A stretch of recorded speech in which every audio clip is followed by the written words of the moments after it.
Water is a prevalent feature in the state of West Virginia, and certainly some of its most remarkable places are its rivers. When we think about places like the New River or the Golly River or the Cranberry River. Then when we couple that with some of the major river systems like the Monongahela River and the Kanawha River, places where historic conduits of coal and steel and major economic drivers in terms of industry development along the canal. So rivers are a huge, huge component of. Right, well, what the chemical spill taught us is that water is extremely valuable, and we just often take it for granted because we have so much of it.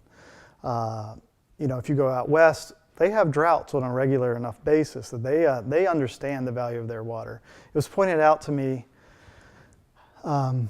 by a visiting scientist, and he has spent a lot of time out west and here back east.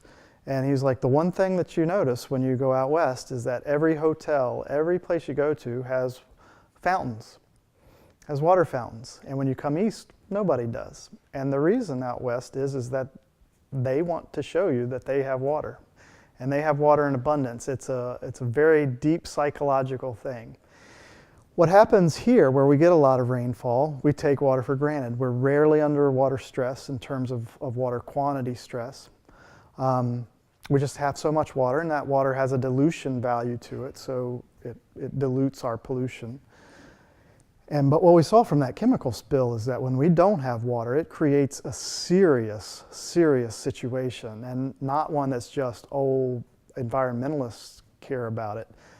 Everybody cares about it. Citizens care about it. Businesses care about it. It's wildly important to us, and we see it when it was clear almost immediately that no one was prepared for something like that to happen. Of course, we found out later, as time went on, in the coming days and weeks, what regulations did or didn't exist, what types of enforcement of the existing regulations were even being enforced. So I think that it became pretty clear pretty quickly that no one in Kanawha County or virtually anywhere in West Virginia was ready for something like that to happen. The chemical spill in Charleston, but it was like opening up a Pandora's box of issues about water, not just in our state, but nationwide, and realizing the sort of precariousness of water quality and the security of water quality. And the more rocks we picked up and looked under, the more we found. It's impossible to imagine what that situation would have been like without social media, especially Twitter. I think we jumped in following by the hundreds as the days went on. And again, that was a mix of methods of aggregating or retweeting certain trustworthy sources or blasting out information about where water would be available, clean water would be available.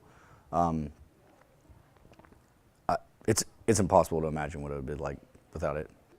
As we lose rivers and their value of drinking water and become dependent on very few, then we become very susceptible to something that would seem like to be a localized event.